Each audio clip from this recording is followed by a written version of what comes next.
Chai with Chitra, Social Talk.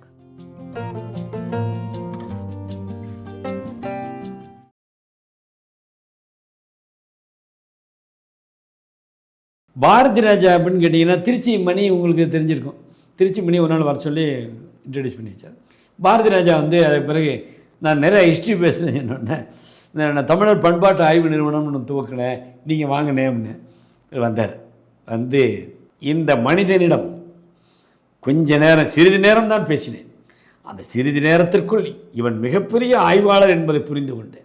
இந்த மண்ணின் மீது பாசம் இருக்கிறது, இந்த இனத்தின் மீது பற்று இருக்கிறது அப்படின்னு அவர் குறித்த இவன் ஒரு நல்ல விதை நம் மத்தியில் வந்து விழுந்திருக்கிறது, போற்றி பாதுகாக்க வேண்டியது நம்முடைய கடமை. அது பிறகு அடிக்கடி அவரை போய் பார்க்குறது, தேனி போகிறது, அதெல்லாம் வச்சுட்டு இருந்தேன். இந்த இந்த நிகழ்ச்சிக்கு தான் நீ வரணும்னு சொன்னப்போ கண்டிப்பாக வரேன் அப்படின்னு சொல்லிட்டு வந்தார்.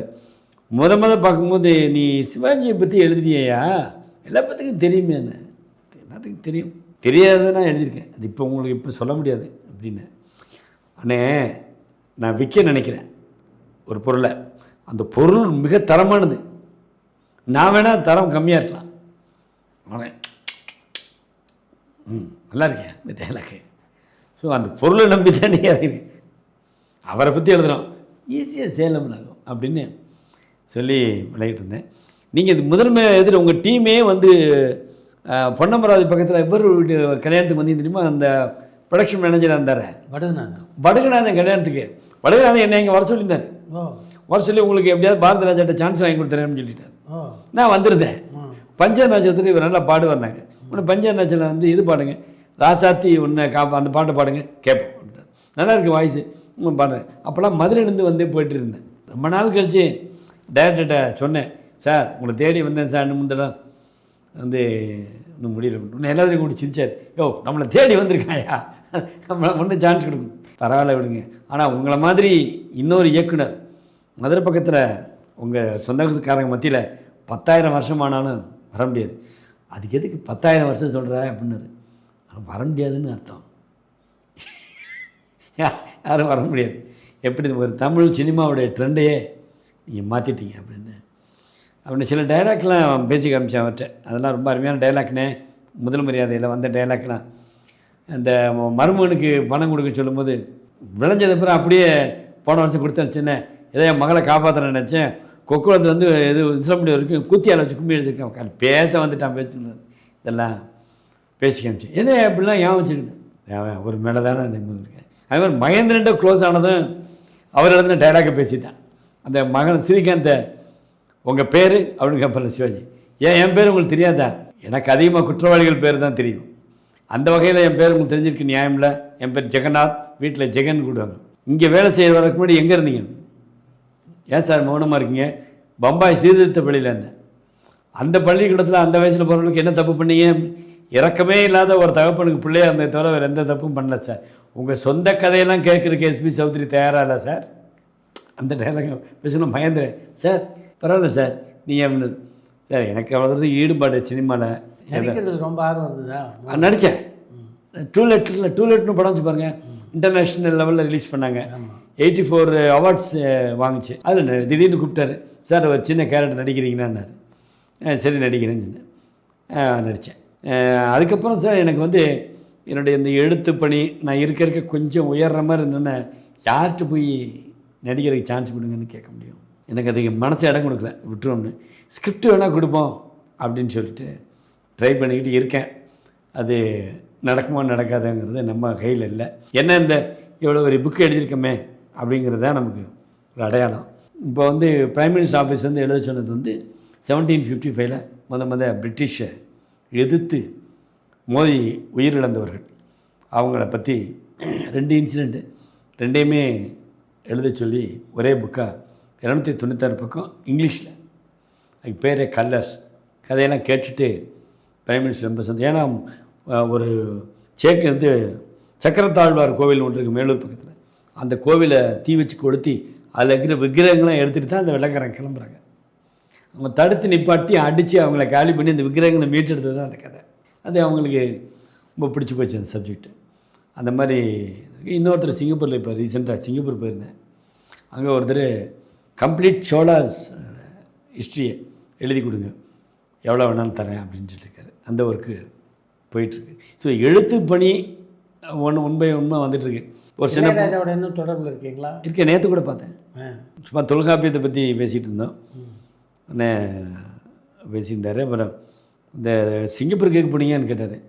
சிங்கப்பூரில் ஒரு ஸ்பீச் கொடுக்க போனேன் அப்படின்னு. சரி அதில் வந்து சரி இலக்கியம்லாம் பற்றி சொன்னேன். என்ன இலக்கியம்? புறநானூறு பாடலாம். இப்படிலாம் புறநானூறு தமிழில் பாடல் இருக்கான்னு கேட்டார். இருக்குது, நீங்கள் ஆன்மீகத்தில் போனனால அவங்களுக்கு எந்த பக்கம் நீங்கள் வரலாம் அப்படின்னு. எனக்காவது பாடுறதுக்கு சான்ஸ் கொடுங்கன்னு கேட்டேன். ரியாக்ஷனே இல்லை.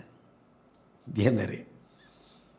அப்புறம் 72 எம்ஜிஆர் திமுக விட்டு வெளியே இருந்தது. அந்த திமுக மாநாட்டில் இவங்க அண்ணன் பாவல வரதராஜன் இவரும் ஒரு பாட்டு பண்ணாங்க. அது கேசட்டாவோ சீடியாவோ வரல, அந்த ஒரு நாளில் பாடினதான். அந்த பாட்டை அப்படியே பாடி காமிச்சேன் திருப்பி. ஒரு வேளை மனசுக்குள்ளே நினச்சிருக்கலாம், என்னடா 72 நம்ம பண்ண பாட்டை இன்னைக்கு கிட்டத்தட்ட 50 வருஷம் ஆச்சுல பாடுறானேன்ட்டு. இப்போ சொன்னார், ஒரு வார்த்தை சொன்னார், எனக்கு பாடுறதுக்கு யாரை பாட வைக்கணுங்கிறது மேலேருந்தே உத்தரவு வரும், வந்தால் உங்களுக்கு சான்ஸ் தரேன், அது ஒரு பெரிய விஷயம் கிடையாது அப்படின்னாரு. சரிண்ணே, சும்மா பார்த்து ரொம்ப நாளாக செஞ்சு விட்டு நேற்று போனேன். பிறந்த நாளைக்கு போய் பார்ப்பேன். பிரபு ராம்குமார் 2 பேரும் எந்த அளவுக்கு உங்களுக்கு உறுதுணையாக இருந்தாங்க இந்த புத்தகத்துக்கு? ராம்குமார் ரொம்ப இருந்தார். ஏன்னா அவன் தான் டைம் இருக்கும். பிரபு போகாது தான் பார்க்க முடியும், தொந்தரவு பண்ணுறதே இல்லை. நான் பிரபுவை பார்த்தாருன்னா ஏதாவது சொல்லுவார், அப்போ அப்படி இல்லைங்க இப்படி இல்லைங்க அப்படின்னு. இப்போ ராம்குமார் நிறைய விஷயம் சொல்லுவார். எல்லாருமே அவங்க வீட்டில் எல்லாருமே, ஈவன் பிரபு ஒய்ஃப்லாம் கதையெல்லாம் சொல்லியிருக்காங்க. அவங்க டாட்டர்ஸ் சாந்தி தேன்மொழி அவங்க நிறையா சொல்லியிருக்காங்க. அவங்க வீட்டில் அந்த பெரிய வீட்டை பெயிண்ட் அடிக்கும்போது அந்த அவருக்கு ஒத்துக்கிறாதான் பெயிண்ட்டு, அதனால் அங்கே மக வீட்டுக்கு போயிடுவாராம். அங்கே தங்கி இருக்கும்போது அவங்க என்னென்னலாம் பேசுவார், என்னென்னலாம் கேட்பார், அதை பற்றிலாம் சொல்லியிருக்காங்க. இப்படி ஒவ்வொருத்தரையும் அவங்க மச்சினை வேணுகோபால் அவர் தனியாக சேர்ந்துச்சு கேட்டேன். நான் அவரோட மச்சினைங்கிற காரணத்துக்கு காட்டலாம் நான் அவருடைய ரசிகர் சார். ஏன்னா இப்போ பெங்களூரில் நட்சத்திர கிரிக்கெட் நடந்திருக்கு, அதை வேடிக்கை பார்த்துருந்தேன். சிவாஜி கணேசன் சாவித்திரிலாம் ஆடுறாங்க. ஊருக்கு லீவுக்கு வர்றேன், அவரோட தங்கச்சி தாண்டா உனக்கு பேசியிருக்கேன், எனக்கு எப்படி இருக்கும் அப்படின்னாரு. சரி ரைட்டு, அது நல்ல ஒரு ஆச்சரியமான விஷயம் இல்லை. அந்த மாதிரி சிவாஜி நடிகரத்தை கொண்டு போய் மேல்மருவத்தூர் சாமியார்ட்ட இன்ட்ரடியூஸ் பண்ணது மூர்த்தின்னு ஒருத்தன் உங்களுக்கு தெரிஞ்சிருக்கும். அந்தாண்ட கேட்டேன், எப்படியா கூட்டி பண்ணேன்னு. இந்த மாதிரி ஒரு நாள் சொன்னேன், அவர் தான் அடிகளார் தான் நடிகத்தில் ஒரு நாளைக்கு எனக்கு அறிமுகப்படுத்தி சொன்னார். வந்தேன், அது மாதிரி அப்பா அவங்கள பார்க்கணுங்கிறேன்னு. போகமுடா அப்படின்ட்டு தஞ்சாவூர் போகும்போது போயிருக்காரு. போனா அந்த ஃபோட்டோ பார்த்தீங்கன்னா புக்கில் போட்டிருக்கேன். துண்டை இப்படி வச்சுட்டு நிற்கிறாரு. துண்டை வச்சுருக்கிற ஸ்டைலில் நிறையா பண்ணி காமிச்சிருக்காரு சார் அவர். அதில் இப்படி வச்சு நிற்கிறாரு.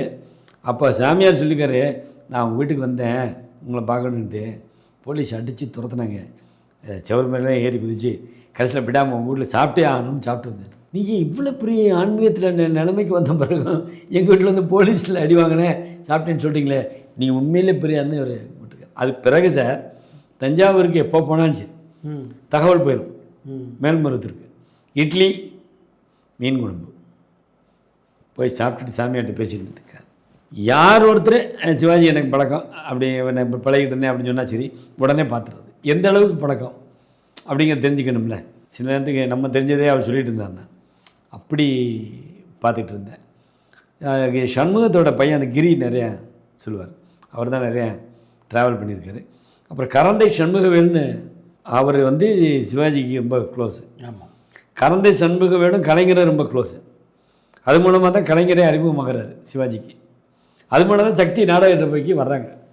அவங்க ஃபேமிலி, அவங்க பாரி டாக்டர் பாரின்னு பிட்ஸ்பர்கில் இருக்கார், அங்கே அவங்கள மீட் பண்ணேன். அப்புறம் கிரியோட அண்ணன் தரன் மன்ராயர், அவங்க வந்து வெளிநாட்டு பெண்ணில் திருவண்ணூர். அந்த அம்மா என் மேலே ரொம்ப பெரிய லிண்டா, அப்பா பற்றி நீங்கள் பண்ணுறீங்களா, ரொம்ப அவள் ஏதாவது சொல்லுங்கம்மா புக்கில் எழுதுன்னு. நம்ம தான் எங்கள் வீட்டுக்கு வந்தாருன்னா எல்லா கார்களையும் அவரே கழுவி சுத்தப்படுத்துவார். வேணாம்மா பண்ண, இதெல்லாம் சென்னையில் பண்ண முடியுமா, என்னை எங்கே பண்ண விடுவாங்க, நான் இங்கே சும்மா தானே இருக்கேன் அது தண்ணியெலாம் அடித்து காரத்தை உடச்சி பல்லணும். அப்புறம் சமைக்கிறதுக்கு என்னம்மா சமைக்க போகிறேன்னு கேட்டு அது காய்கறியவோ இல்லை மாமிசமோ துண்டு துண்டாக வெட்டி கொடுக்குற வேலையை பண்ணுவாராம். அப்புறம் இன்னொரு டாக்டர் இருந்தார். ஹவுஸ் சர்ஜன்சி முடித்து ஃபஸ்ட்டு பேஷண்ட்டை பார்க்குறதுக்கு மைசூர் ஹாஸ்பிட்டலில் போஸ்டிங் போட்டிருந்தாங்களாம். அந்த டாக்டருக்கு ஒரு பேஷண்ட்டை தூக்கிட்டு வராங்கன்னா அவர் ரெடியாக படப்படம் இருந்துச்சு. அவருக்கு முதல் பேஷண்ட்டை பார்க்க போகிறான் அப்படின்னு வந்து டேபிளில் படுக்க வச்சு சிவாஜி என்ன சொன்னான், இவருக்கு இன்னும் கையங்க ஓடல, என்ன ஆச்சு இவருக்கு அப்படின்னு. ஒரு டான்ஸ் சீக்வன்ஸில் கீழே விழுந்துட்டு மடன்முத்தில் பாரம்பரியம் நின்றுட்டு ஆடுவார். அதில் ஸ்லிப் ஆகி லேசாக அடிபட்டுருக்கு. கட்டுப்பட வந்திருக்காங்க. கட்டுப்பட்டு இப்படியே விட்டேன் சார். அந்த ஆள் அப்புறம் அமெரிக்காவில் பெரிய டாக்டர் ஆகி இருந்திருக்கார். இவர் 2-3 தடவை அமெரிக்காவுக்கு போயிருக்காருல. அப்படி ஒரு தடவை போகும்போது ஒரு ஹோட்டலில் ரிசப்ஷன் தங்கி இருக்கும்போது இவர் உட்காண்டே இருந்திருக்கேன். சிவாஜி இறங்கி காரில் ஏறும்போது எந்திரிச்சுட்டு கும்பிட்டுருக்காங்க. திரும்பி வரும்போது எந்திரிச்சுட்டு கும்பிட்டுருக்காங்க. போய்ட்டு ஏய் நீங்கள் என்னை பக்கத்தான் உட்காந்துருக்காங்க போல இருக்கு, யார் என்னன்னு கேட்டேன். நான் தான் முத மைசூரில் உங்களுக்கு பார்ப்போது, ஏன் நீங்கள் நேற்று சொல்ல இங்கே வாங்க. அது பிறகு அவர் என்ன பண்ணியிருக்காரு, அமெரிக்காவில் இருக்கக்கூடிய டாக்டர்ஸ் எல்லாம் யுனைட் பண்ணி சிவாஜிக்கு பர்த்டே கொண்டிருக்காரு. Only doctors sir. கார்கள் பூரா பறந்து வந்துச்சான் இங்கே. அந்த மாதிரி விஷயங்கள்லாம் அவர் சொன்னார். அதெல்லாம் அதில் சேர்த்து எழுதியிருக்கேன். அது மாதிரி ஒவ்வொரு நாட்டுக்கும் ஒரு எவ்வளோ மரியாதையாக போயிட்டு வந்தார். இந்த யானை தானத்தை பற்றி சொன்னோம்ல, இதில் அமெரிக்கா போகும்போது நியூ மெக்சிகோ சிட்டின்னு ஒரு சிட்டியில் போகும்போது குழந்தைங்கள்லாம் அங்கே டொனேஷன் வாங்கி வந்துருக்கு. இவர் உட்காந்து பேசியிருந்துருக்காரு. இவர்கிட்டையும் வந்து கேட்டிருக்குதுங்க, what for your collecting funds கேட்டிருக்காரு. நான் we want to buy elephant.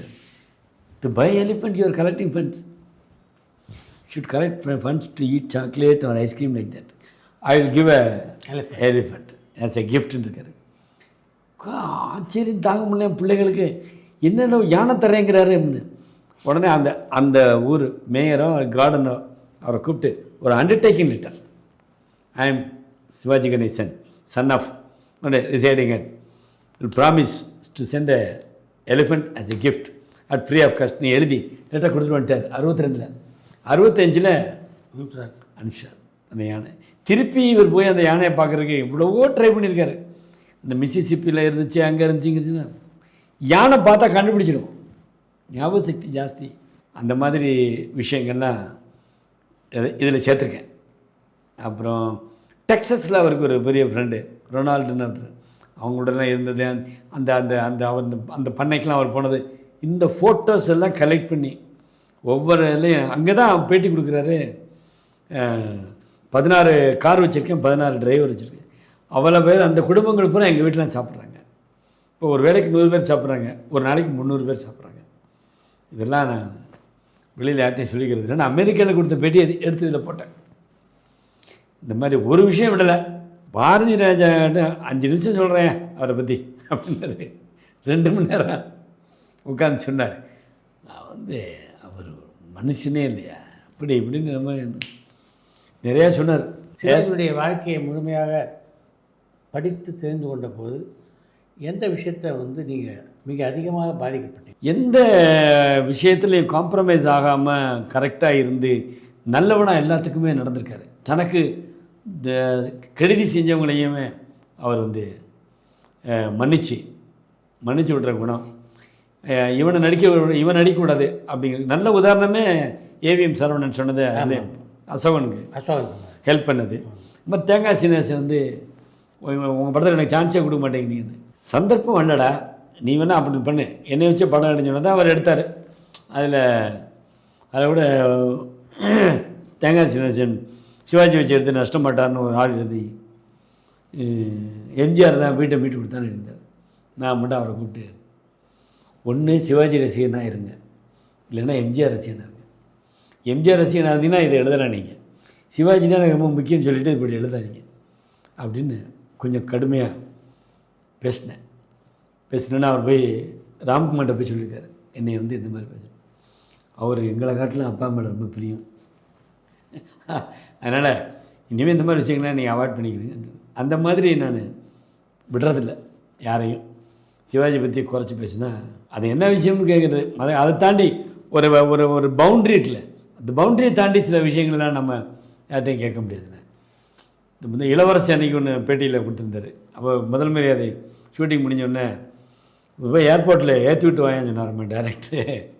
இவர் அப்படியே கை கால் நடுங்க கூட்டிகிட்டு போகிறாராம். போகும்போது சொல்கிறாராம், ஐயா உங்களுக்கு மட்டும்தான் ஐயா டிக்கெட் இருக்குது, கமலாமாக்கு இல்லை. அவ்வளோ கமலாமா திட்டிவிட்டாங்களாம் இளவரசர். ஏண்டா 2 பேர் தானே வந்திருக்கோம், எப்படிடா டிக்கெட்? சிவாஜி கமலா ஏர்போர்ட்டில் காரை நிப்பாட்டிட்டு உள்ளே போய் ஏர்போர்ட் அத்தாரிட்டி மேனேஜர் நான் வந்திருக்கேன்னு சொல்லி அப்படின்னு ஓடி வந்தானா. சார் எப்போ சார் நீங்கள் என்ன சார் சொல்லணும்? ஒன்றும் இல்லை, வரும்போது டிக்கெட்டு எடுக்க முடியல கமலாவுக்கு அவசரத்தில். வேறு யாருக்கும் இல்லை சார், இந்த எடுத்துருவாங்க சார்.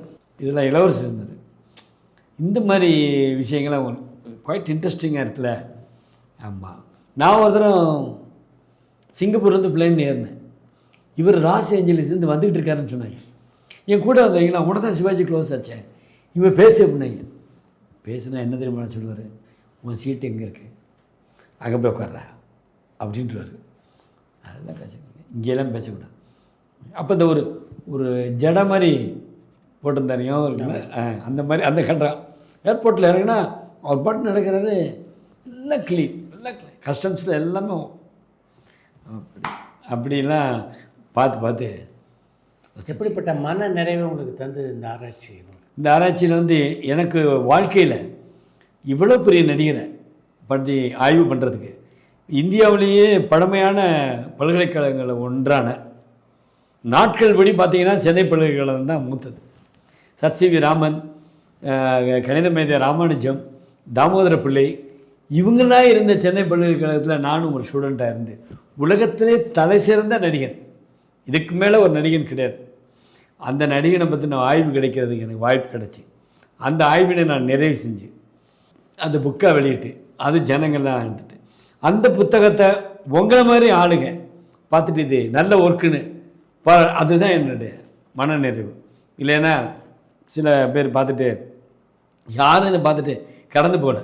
முதல் வால்யூமை பார்த்துட்டு நிறைய பேர் எனக்கு ஃபோன் பண்ணி அழுதுட்டேன் சார், அப்படி எழுதியிருக்கீங்க அப்படின்னாரு. அப்போ தான் எனக்கு தெரிஞ்சது எனக்கு எழுத்து நடையே சரியாக இருக்குன்னு. இதை கமல் எழுதியிருக்காரு. 1250 பக்கம், இன்றைக்கு 50 பக்கம் படிப்போம் என்று நீங்கள் முடிவெடுத்து இதை எடுத்து படித்தால் உங்களால் கீழே வைக்க முடியாது, அப்படிப்பட்ட வகையில் எழுதியிருக்காரு அப்படின்னு சொல்லியிருக்காரு. இந்த மாதிரி கமலஹாசன் மாதிரி ஆளுகள்லாம் நம்மளை பாராட்டுறது. ரஜினிக்கு தான் அதிகமான தெரியாது, பார்த்துருக்காரு இல்லையா, தெரியாது, அந்த வாய்ப்பு இல்லை. மற்றபடி இந்த நடிகர் திலகம் சிவாஜி கணேசனை பற்றி நான் செஞ்ச ஆய்வும் என்னுடைய நூலும் பல நாடுகளில் பல பேரும் ஏற்றுக்கிட்டு ரொம்ப பாராட்டியிருக்காங்க. இப்போ கூட சவுத் ஆஃப்ரிக்காவுக்கு நானும் ராம்குமாரும் போனால் போவோம். இது ஆங்கிலத்தில் மொழிபெயர்த்து முடிச்சாச்சு. அருமை. அது ஒரு போலீஸ் ஆஃபீஸர் சிவாஜி ரசிகர். உங்களுக்கு எவ்வளோ சார் பணம் வேணும்னு கேட்டேன். பணமா, இந்த நீங்கள் கொடுத்த வாய்ப்பே போதும் சார் அப்படின்னு பண்ணி கொடுத்தார். இருந்தாலும் இந்த இங்கிலீஷ் தரமான இங்கிலீஷா அப்படின்னு செக் பண்ணணும்ல, அதுக்கான 2 சாப்டரை லண்டனுக்கு அனுப்பிச்சேன். லண்டனில் படிச்சுட்டு பியூட்டிஃபுல் எக்ஸ்ட்ராடினரின்னு சொல்லிட்டாங்க. அப்படியே அதை தொடர்ந்து அதை வச்சிட்ருக்கேன். அதை வெளியிடணும். அதை கண்டிப்பாக கமல் சாரை பிரதம விருந்தினராகவோ எப்படியோ அவர் தான் முக்கியமாக வர்ற மாதிரி அப்படி நினச்சிக்கிட்டு இருக்கேன். இதுதான் சார் வாழ்க்கையில் 12 வருஷம். இப்போ எனக்கு 71 வயசாகுது. அப்போ 12 வருஷம் நான் சிவாஜிக்காக செலவழிச்சிருக்கேன். அந்த ஒரு மன நிறைவு, ஆன்மா நிறைவு எனக்கு இருக்குது. அது போதும். ஏன்னா இவர் சாதாரண நடிகர் இல்லை, இது சும்மா ஆய்வு இல்லை. இப்போ அதுக்கு முன்னாடி ஆய்வு புக்கு எழுதியிருக்கேன். சிவகங்கை சீமையை உருவாக்கிய மாவீரர் சசிவரன் எழுதியிருக்கேன். ஒரு சின்ன புக்கு, அது ஒரு சின்ன லெவலில் தான் போச்சு. இவ்வளோ பெரிய ஆளை, இவ்வளோ பெரிய டைமென்ஷன் உள்ள, இவ்வளவு கேரக்டரை ஏற்று நடிச்சு, இவ்வளோ ஒவ்வொன்றுக்கும் ஒரு நடை நடந்து, அந்த மாதிரி ஒரு தனக்குள்ள ஒரு திறமைகளெல்லாம் தானே வளர்த்துக்கிட்டு ஒரு நடிகரை, முழு நடிகரை, திரையுலகம் தாண்டி ஒரு முழு மனிதரை நம்ம பற்றி ஆய்வு செய்யக்கூடிய வாய்ப்பு கிடைச்சதே நமக்கு பண்ணுதான். ஒன்றே ஒன்று உங்கள்கிட்ட பதிவு செய்ய விரும்புகிறேன். எங்கள் அம்மா சிவாஜி வீட்டுக்கு போகணும்னாங்க. அப்போ அவங்களுக்கு 95 வயசு. இன்னொரு தடவை வாங்கம்மா அப்போ கூட்டி போனேன். இன்னொரு தடவை நான் வருவேன்னா வரமாட்டேனான்னு எனக்கு தெரியாது. அவர் வாழ்ந்த வீட்டை இப்போ நான் பார்க்கணும்.